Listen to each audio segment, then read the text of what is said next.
Co-powered by Techno.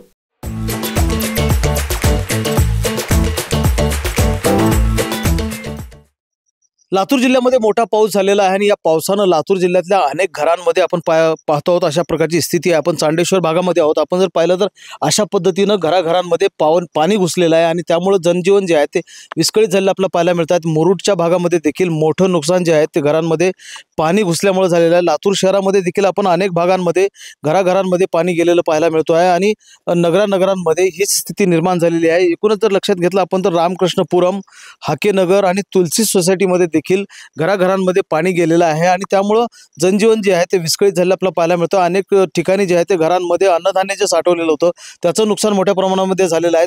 Chandeshwar भागातले आपण हे चित्र पाहत आहोत। या भागातले नागरिक जे आहेत ते हैराण झालेले आहेत, त्रस्त झालेले आहेत या पावसामुळे आणि ही जी चांडेश्वर भागातली जी काही घरं आहेत ती पूर्णपणे पाण्याखाली आपल्याला पाहायला मिळतात। काही नागरिक आपल्या सोबत आहेत, त्यांच्याकडनं जाणून घेणार आहोत। मला सांगा काय परिस्थिती झाली आहे या भागामध्ये?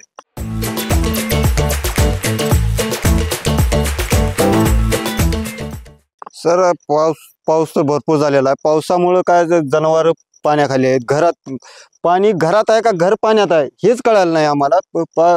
परत आता काय झालं, इथे नाले नसल्यामुळं आमच्या गावाला परत मागं कचरा डिपो असल्यामुळं त्या प्लॉटिंगचा प्रॉब्लेम, त्या प्लॉटिंगवाल्यानं काही नाली रस्ते काही केलं नाही, त्यानं हाय तसं पाणी आमच्या घरात येऊन पाणी साचलेलं आहे भरपूर। आता लेकरं लहान लहान आहेत, मला दोन, माझे भाऊ आहेत, घरचे भाऊकी आहेत, शेजारी पाजारी आहेत, त्यांना पाण्याचा भरपूर त्रास झालेला। पाण्यात जायचं का पाण्या आमच्यावर यायचं हे असं प्रश्न गंभीर निर्माण झालेला आहे।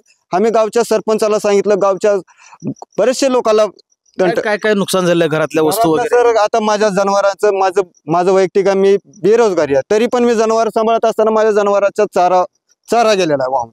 परत सगळं माझं नुकसान झालेलं आहे। किती घर आहेत या भागामध्ये? किती घर आहेत आणि कोणाकोणाचं नुकसान झालेलं आहे? झाले काका, आमच्या घरात पाणी घुसले, समजा घरात पाणी घुसले आमच्या घरामध्ये।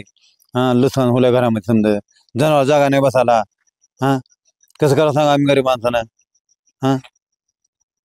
या भागातल्या काही महिला आपल्या सोबत आहेत, त्यांच्याकडनं जाणून घेत। मला सांगा काय स्थिती झाली आहे इकडची? इथं भरपूर नुकसान झालेलं आहे। वैरण पाणी समजा भरपूर नुकसान झालेलं आहे, पेंट झालेला आहे सर। लातूर जिल्ह्यातल्या अनेक गावांमध्ये आणि लातूर शहरातल्या अनेक भागांमध्ये पाणी जे आहे ते पावसाचं आणि पुराचं पाणी जे आहे ते घराघरांमध्ये घुसल्यामुळं मोठं नुकसान झालेलं आहे। लातूर जिल्ह्याला ऑरेंज अलर्ट जो आहे तो जारी करण्यात आलेला आहे। निम्न तेरणा प्रकल्प जो आहे तो त्या प्रकल्पामधून पाणी जो आहे त्याचा विसर्ग तेरणा नदीमध्ये सोडण्यात आलेला आहे। 4 दरवाजे उघडण्यात आलेले आहेत। तर रेणा नदीचं जर आपण लक्षात घेतलं किंवा रेणा प्रकल्पाचं जर आपण लक्षात घेतलं तर 100% हा प्रकल्प भरल्यामुळं रेणा नदीमध्ये देखील पाण्याचा विसर्ग सोडण्यात आलेला आहे आणि जिल्हा प्रशासनाच्या वतीनं नागरिकांना सतर्कतेचा आणि काळजी घेण्याचं आवाहन देखील करण्यात आलेलं आहे। Mahendra Jondhale, TV9 Marathi, Latur. Co-powered by Techno.